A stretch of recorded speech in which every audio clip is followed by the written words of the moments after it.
कहाँ मिलेगा बाबा ऐसा सतयुग में तेरा प्यार हो, सतयुग में तेरा प्यार। कहाँ मिलेगा बाबा ऐसा सतयुग में तेरा प्यार हो, सतयुग में तेरा प्यार। भले हीरों के महलों में होंगे, भले हीरों के महलों में होंगे, सुख के अति भरमार हो। कहाँ मिलेगा तेरा प्यार बाबा, कहाँ मिलेगा तेरा प्यार।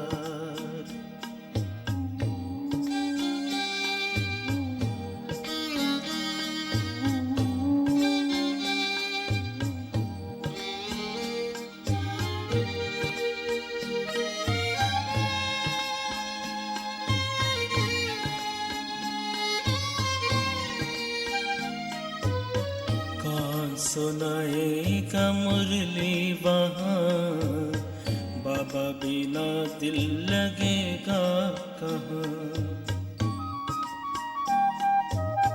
कौन सुनाएगा मुरली वहाँ, बाबा बिना दिल लगेगा कहाँ।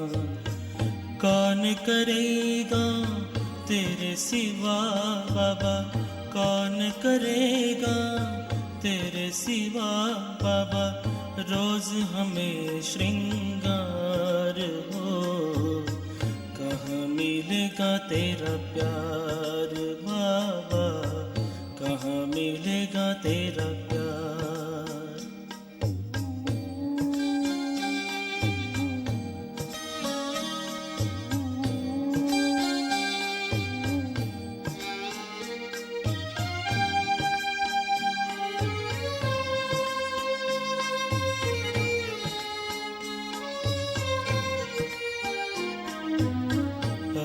तो बाहों में झुलाते हो, पलकों पे अपने बिठाते हो, ज्ञान रत्न से सजाते हो, मीठे मीठे बोल सुनाते हो।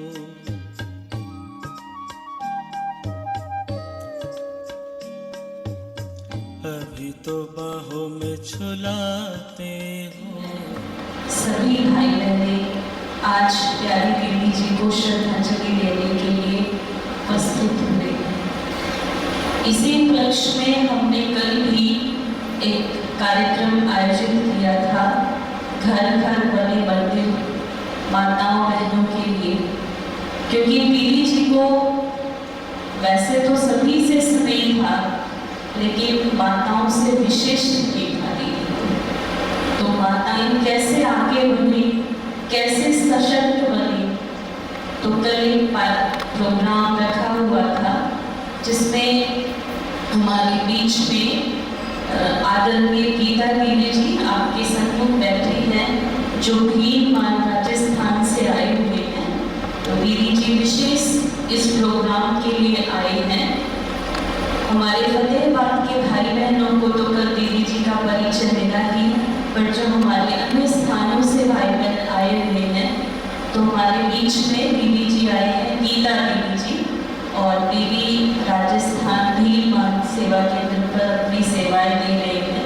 और बाबा की सेवाएं बहुत अलग अलग स्थानों पर जाकर करते रहते हैं, देश विदेश में जाते रहते हैं, उस कल आप सबने सुना। तो अभी हम आदरणीय दीदी जी को अनुरोध करेंगे कि जो हमें बाप दादा बहुत समय से इशारा दे रहे हैं कर्मातीत संपन्न बनने का, और जो हम समय का और प्रकृति का इशारा भी अभी स्पष्ट रूप से समझ रहे हैं, तो ऐसे समय में हम सभी ब्राह्मण अपनी स्थिति कैसी बनाए और क्या विशेष बात का हम ध्यान रखें। तो दीदी जी हम इस बात पर सभी ब्राह्मणों को विशेष क्लास कराएंगे कि सभी भाई बहनें क्या अपनी स्थिति, क्या संकल्प लेकर के आप सभी भाई बहनों को क्लास कराएं। आदरणीय गीता दीजिए। ओम शांति, ओम शांति, ओम शांति।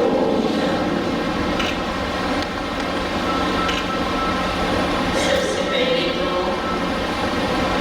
फतेहाबाद की और आसपास की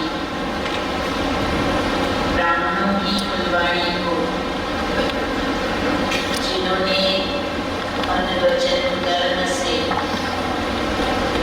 दिलो जान से बाबा पर समर्पित होकर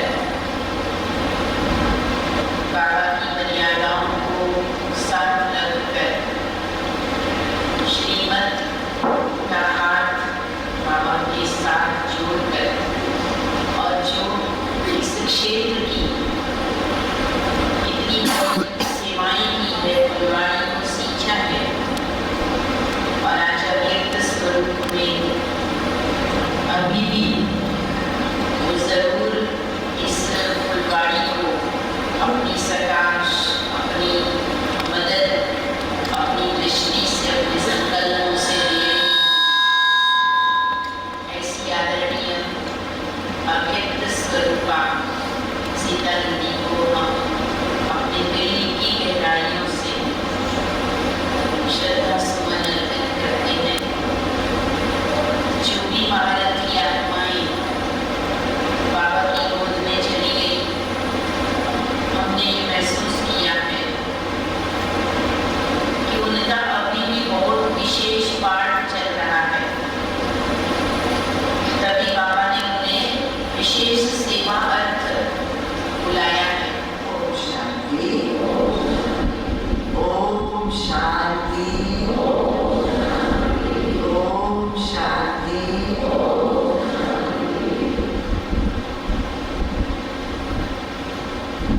ज्ञान सागर, प्रेम सागर, सुख के सागर, परम पिता परमात्मा की प्यारी ब्रह्मा बाबा की दुलारी, दीदी दादियों की लाडली और सारे प्यारे परिवार की अति स्नेही हमारे प्यारे सीता बहन, आज हम उनकी तीसरी पुण्य स्मृति पर पहुंचे हैं। हमारी प्यारी सीता बहन अथक सेवाधार, त्याग, तपस्या, सेवा की मूर्ति। 1970 में मैं और सीता बहन चंडीगढ़ में गए और वो PGI की सर्विस कर रही थी। सर्विस करने के दौरान उसको बाबा के प्रति इतना प्यार था, सेवा में इतनी लगन थी कि सुबह वो सर्विस करके जब जाती, पहले योग करती, मुरली सुनती, फिर अपना नाश्ता बना करके जाती, लेके जाती। उसके बाद शाम को आती। जैसे ही शाम को आती, फिर वो सेवाओं में जुट जाती। और उसमें हमने ये देखा कि वो सेवा करते कभी भी चेहरे पर थकावट की रेखा नहीं दिखाई। हमेशा हमने ये देखा कि खुशी खुशी कितना भी, क्योंकि उन दिनों में तो भाई बहनें भी इतने नहीं होते और बैकरी पार्ट था, कितना भी काम होता हमारी सीता बहन। धीरे धीरे फिर उन्होंने सर्विस त्याग करके बेहद सेवाओं में अपना जीवन समर्पित किया। और हमने देखा कि उनका जो परिवार था, परिवार बहुत बदलने वाला। 13 मसीह में उनके माता पिता रहते थे।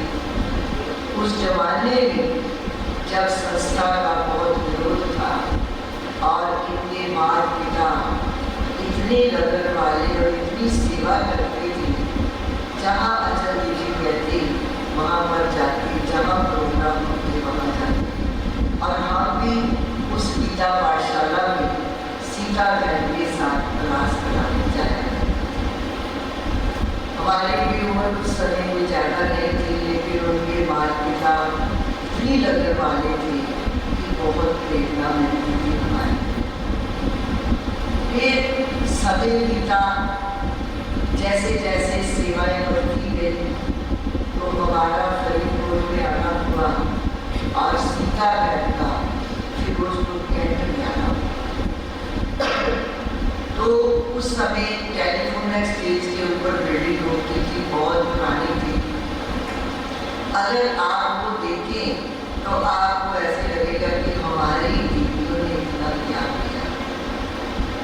फिर उनके होते ही एक भाई ज्ञान में मिला जिसने कि पूरा आश्रम सेवा में बना करके दिया। तेलुराम जी उनका नाम था।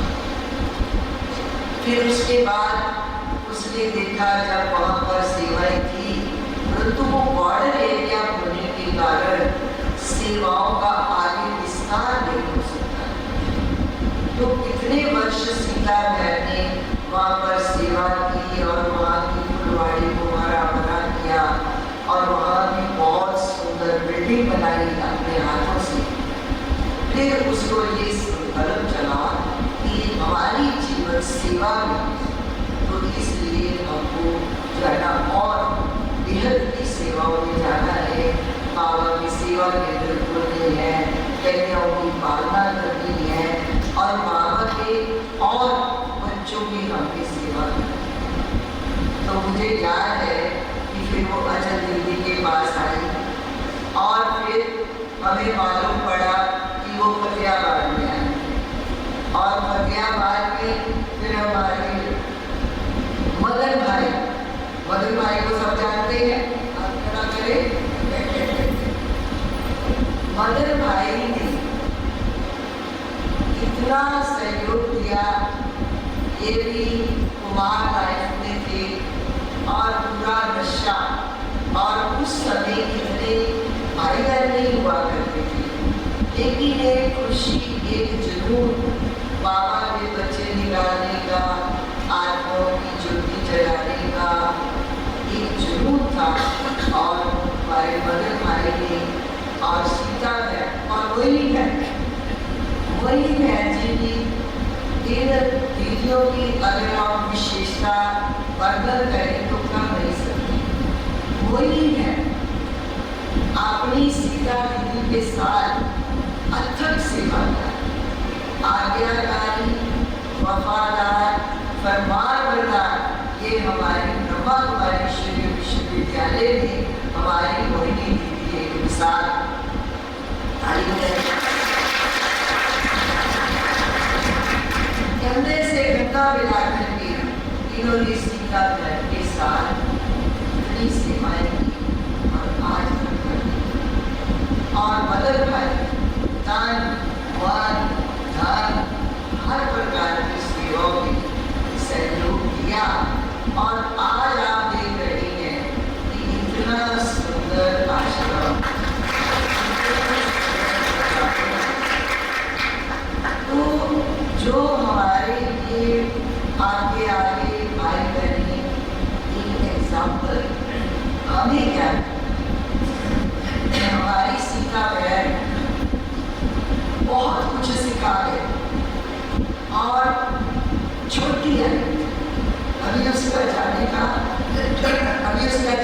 समय नहीं था, परंतु ड्रामा अनुसार कहते जिसकी यहाँ जरूरत है उसकी वहाँ प्यारे बाप दादा ने उसको एडवांस पार्टी में बुलाया। जो सेवाएं बेहद यहाँ साकार में वो नहीं कर पाए, बाप दादा उसके बेहद की सेवा कराने के लिए एडवांस पार्टी। तो ऐसी आत्माओं को जब हम याद करते हैं, उनकी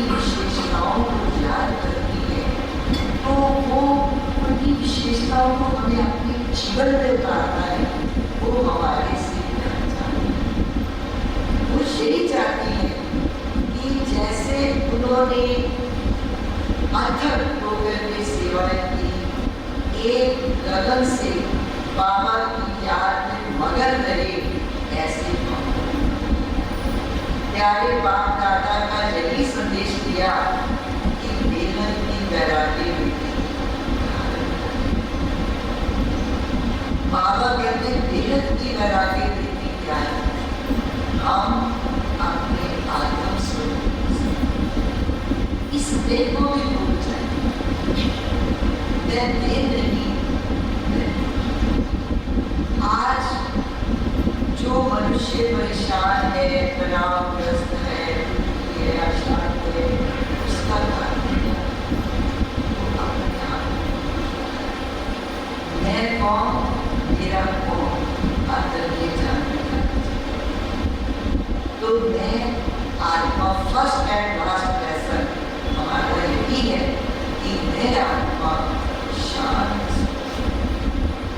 आनंद स्वरूप, शक्ति स्वरूप और समय समाधि हो जाना।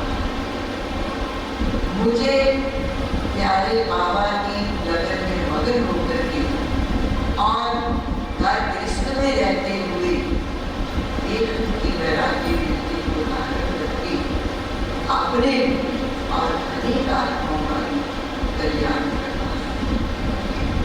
मेरे को एक बात याद आती है, कहते हैं कि एक व्यक्ति बहुत गरीब था, उसके बहुत मैले कुचैले कपड़े थे। वो अपने देश के राजा के पास गया। राजा को कहता है कि राजन, मैं बहुत गरीब हूँ, एक समय था मेरे पास बहुत सुंदर महल था। एक समय था मेरे पास बहुत सुंदर महल था और उसमें 32 नौकर काम करते थे। 2 मेरे मित्र थे जो कि मेरा पूरा सहयोग देते थे, दिन को दिन रात को। और 2 मेरे भाई, वो भी मेरा कहना नहीं मुड़ते थे और मेरे को पूरा सहयोग देते। और एक मेरी पत्नी बहुत आज्ञाकारी, लेकिन राजन समय मिलता वो मेरा जो महल था वो धीरे धीरे खंडन, और जो 32 नौकर थे वो भी एक एक करके मेरा साथ छोड़ गए। और जो मेरे 2 मित्र थे वो भी अब मेरे को ज्यादा सहयोग नहीं देते थे। और जो 2 मेरे भाई हैं वो मुझे थोड़ा बहुत सहयोग देते हैं, जिससे मेरा थोड़ा गुजरात होता है। और जो मेरी पत्नी है, बुढ़ापे के कारण वो मैं कहता कुछ हूँ करती कुछ है, वो भी मेरा कहना नहीं पड़ा। और राजन सच बात बताऊं तो मैं तुम्हारा मौसेरा भाई, तुम्हारी माँ और मेरी माँ दोनों सगी बहनें।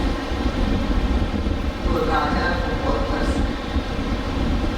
राजा ने अपने मंत्री को ऑर्डर दिया कि जाओ राजकोष से 4 थैली अष्टवक्रों की लेकर के आओ और इस व्यक्ति। अब राजा का ऑर्डर तो मानना ही था, तो वो व्यक्ति गया, उसने राजकोष से 4 थैली अष्टवक्रों की लेकर आया और राजा ने उस व्यक्ति को 4 थैलियां दी और वो खुश होकर था। अब जब वो चला गया तो मंत्री राजा को कहता है कि राजन, आप क्या करते, आप इतनी जल्दी प्रभावित हो गए। आपने कोई चेक नहीं किया, कुछ नहीं किया, और आपने उसको राजकोष से निकाल करके 4 डालियां दे दी। उसने इतना ही कहा है तुम्हारा मसीहा, आप चेक तो करते। तो राजा ने बहुत सुंदर बात की। राजा ने कहा कि ये व्यक्ति आज मुझे बहुत बड़ी शिक्षा दे करके गया। उसने कहा बोला, इसने जो कहा कि मेरा महल बहुत सुंदर था, ये व्यक्ति बहुत हष्ट-पुष्ट था, बहुत तंदुरुस्त था। ये जो शरीर रूपी महल है, इसका बहुत सुंदर था, बड़ी पर्सनैलिटी। और जो इसने कहा कि 32 नौकर काम करते थे, एक करके साथ छोड़ गए, वो 32 साल धीरे धीरे धीरे लोगों के साथ छोड़। जो इसने कहा कि 2 मेरे मित्र थे, वो भी मेरा साथ छोड़ के वो इसकी टांगें पैर जो कि अब ये चलने से न जा। जो इसने कहा कि मेरे 2 भाई थोड़ा बहुत मेरा सहयोग देते और गुजरान करता हूँ, वो मैं 2 बार जिससे ये थोड़ा बहुत काम कर सकता है। जो इसने कहा कि जो मेरी पत्नी है, वो मैं कहता कुछ करती कुछ है, तो बुद्धि रूपी पत्नी जवानी में तो इसका काम पूरा कर रही थी, लेकिन बुढ़ापे के कारण इसकी बुद्धि रूपी पत्नी भी इसका साथ नहीं दी। और इसने सच कहा कि मैं तुम्हारा मसेरा भाई। इसकी माँ और मेरी माँ दोनों प्यारी। इसकी माँ का नाम गरीबी और मेरी माँ का नाम अमीर। तो राजा को ये सारी जब बात आई, तो राजा इस बात में वैराग्य में आकर के, तो अशरफियों की थैली तो ले ही नहीं थी, वो सारा राजपाल त्याग करके जंगल में चला और उसने जाकर के वहाँ पर तो स्कूल में भी जब एक व्यक्ति को वैराग्य आता है, तो वो प्रैक्टिकल में हर बार छोड़कर जंगल में चला जाता है, लेकिन वो हटका बैठा। प्यारे बाप दादा ने हमें कौन सा वैराग्य दिलाया? और दूसरी बात बाबा ने ये भी कहा है कि जैसा माँ कर्म करती है, वैसा उसका फल। ये आत्मा कर्म करते समय कहते हैं कि मनुष्य कहता है कौन देख रहा है, लेकिन जब भोगना पड़ता है तो पता चलता है। जब आत्मा शरीर से निकलती है तो उसको सब बातों का पता होता है कि मैंने जिंदगी में क्या किया। इसलिए कहते मनुष्य कर्म करने में स्वतंत्र है, लेकिन भोगने में प्रतंत्र। इस प्रकार जब हम स्मृति दिवस मनाते हैं, हम याद करते हैं उन आत्माओं को कि उन्होंने क्या श्रेष्ठ कर्म किए, और हमको भी उन कर्मों को फॉलो करना है, अपने जीवन में उतारना है। क्यों? कर्म का फल हर आत्मा को मिलेगा। चाहे जाने में कर्म किया, चाहे अनजाने में कर्म किया, हमें भोगना पड़ेगा। आप सब जानते हैं कि विष्णु पितामह जब कांटों की शैया तो बहुत तकलीफ थी, बहुत तकलीफ। तो उन्होंने श्री कृष्ण को पुकारा कि हे केशव, आप मेरे पास आए। तो श्री कृष्ण विष्णु पितामह के पास आए, और विष्णु पितामह कहते हैं हे केशव, मैंने पिछले 7 जन्म में दृष्टि बढ़ाई है, मैंने कोई ऐसा कर्म नहीं किया जिससे मुझे ये दुख भोगना पड़े। आज मैं कांटों की शैया पर और एक एक रूप जो है कष्ट में मेरा जीवन। तो श्री कृष्ण उसको कहते हैं कि 60 जन्म तू भूल, मैं तुझे इसी जन्म की बात बताता। याद एक दिन जब तुम युद्ध के मैदान में सुबह तैयार होकर के जाने लगे थे और जिस रथ पर आपने बैठना था उस रथ के पहिए के साथ सर्प लिपटा और उस सर्प को आपने बहुत रहमभाव से बहुत प्यार से अपने हाथों से गले से उठाया। लेकिन याद कर कि जब तुमने उस सर्प को जोर से फेंका तो वह कांटों की झाड़ियां थी। तो कहने का भाव ये है कि चाहे जाने में हो चाहे अनजाने में हो, हमें अपने कर्म का फल अवश्य भोगना पड़ता है। ऐसा नहीं हो सकता कि एक व्यक्ति कत्ल करे और जज उसको फांसी की सजा दे और फिर जज को करे जज साहब, अगर मुझे मालूम होता कि इस कत्ल की सजा फांसी है तो मैंने कत्ल ना किया, इसलिए मेरे से अनजाने में भूल हो गई है तो मुझे क्षमा कर दीजिए। क्षमा करेगा जज? क्षमा करेगा? लेकिन क्षमा लेने की विधि बहुत सी विधि।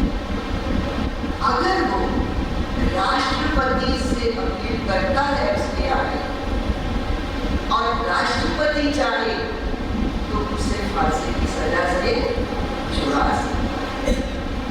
ठीक इसी प्रकार वर्तमान जिस संगम युग से हम गुजर रहे हैं, प्यारे बाबा परम नाम से आकर के हम बच्चों को क्या शिक्षा देते हैं कि बच्चे तो मुझे याद योग अग्नि है, अग्नि में कोई भी चीज डाले तो भस्म हो जाए। आत्मा को पवित्र करने का एक ही तरीका है कि उसको योग अग्नि में डाल दो। काला कोयला है, उसको आप जितना उसको सफेद करना चाहती हैं, उसको जितना मर्जी साबुन लगा दीजिए वो कभी सफेद नहीं। सफेद करने की एक विधि है कि उसको भट्टी में डाल, वो ठंडा होने के बाद सफेद हो जाएगा।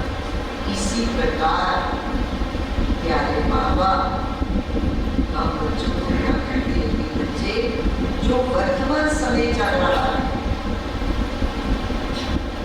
वो राष्ट्रपति जो फांसी की सजा से पार कर सकता है और ये विश्व का पिता, अगर हम उसको सच्चे दिल से याद करें तो वो हमें जो जन्म जन्मांतर के पापों के बोझ के तले हमारे आत्मा जल्दी हुई है, वो कहती है मैं तुझे सब पापों से मुक्त कर दूंगा और नैनों पर बिठा करके तुझे परम धाम में ले जाऊंगा और सतयुग में तुझे राज क्या करना है। वर्तमान समय भगवान स्वयं आकर के जो हम बच्चों को शिक्षाएं दे रहे हैं उनकी आज्ञा का पालन करते हैं और योग करते हैं, जिसको योग अग्नि कहते हैं। मैं और मेरा पापा, देखो हमारी आदत ये जानकी दादी जी 104 साल जिंदगी का साथ जब वो सभा में आती थी 3 बातें बोलती थी, मेरा पापा। दादी के रोम रोम में बाबा बसा हुआ था। क्या कहती थी दादी? मेरा पापा, प्यारा पापा, मीठा पापा, तो शुक्रिया पापा। तो हमें क्या करना है?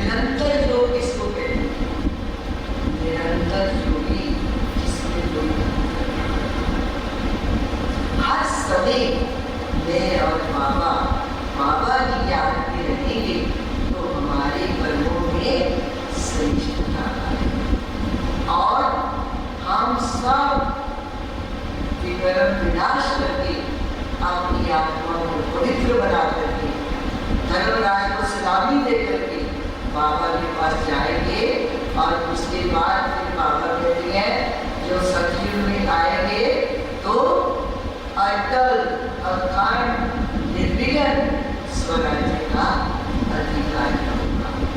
तो ये हमारी प्यारी सीता बहन ने ज्ञान में हर आत्मा को परिपक्व करके आगे चलाया और ऐसे स्मृति दिवस में वो आत्मा की जगह है वो सबको अपनी शुभकामनाओं से आशीर्वाद करने की बहुत सूक्ष्म तलाशती है। इसलिए जो उन्होंने शिक्षाएं दी, जो बाबा का संदेश दिया, जो ज्ञान, योग, धारणा, सेवा, चारों सब्जेक्ट की पढ़ाई में हमें परफेक्ट होना है, बाबा को सदा याद रखना है। यही हमारी प्यारी सीता बहन के स्मृति दिवस का आपका प्यार है। और मैं आप सब भाई बहनों से, सारे विद्यार्थियों से अपनी अति प्यारी सीता बहन को सब श्रद्धा समर्पित करती हूँ। बहुत लंबा समय दीदी जी के साथ रहा। 1984 में दीदी जी और मोली में फतेहाबाद आए थे। उस समय हम 5-4 भाई बहन होते थे क्लास के और एक छोटा सा कच्चा मकान किराए पर लिया हुआ। यहाँ भी आए तो एक ही रास्ता सेवा। कहते मैं फिरोजपुर में थी तो भी म्यूजियम बनाया, फिर वो हम तहसील चौक में आए तो भी म्यूजियम बनाया और मूर्ति वालों के ऊपर बैठे रहना, इसकी शक्ल ऐसे बनाओ, लक्ष्मी की आंखें ठीक नहीं है, इसके पैर ऐसे होने चाहिए, हाथ का नाखून ऐसा होना चाहिए, उनके ऊपर ही रहना। मिट्टी का जब तक बना के दिखाते हैं ना, मूर्ति बनाते पहले मिट्टी की बनती है, फिर वो उसका सांचा बनाती है, तो उन्होंने ऊपर ही बैठे रहना और उनकी पूरी सेवा करनी। वो कहते थे कि ये मूर्तियाँ बहुत सेवा करेंगी, ये जो बनवा रहे हैं ना ये बहुत सेवा करेंगे। तो ऐसी वो इंटेलिजेंस बेसिकली वो बहुत इंटेलिजेंस, कैसे चलना है, कैसे रहना है, कैसे खाना है, कितना जिज्ञासुओं से संबंध रखना है, प्यार सबको करना है, वो टू मच जिज्ञासु से भी मिक्स नहीं होती। मैंने देखा क्लास करवाई और वो जो बाद में कोई बात करती है भले कर पाओ बैठे। ओम शांति। फर्स्ट टाइम जब देखा था दीदी को, शिवरात्रि का दिन था, फर्स्ट टाइम आई थी मैं उस दिन, तो देखते ही ऐसे लगा कि जीवन होना चाहिए तो वास्तव में ऐसा होना चाहिए। और वो दिन और आज का दिन कभी पीछे मुड़ के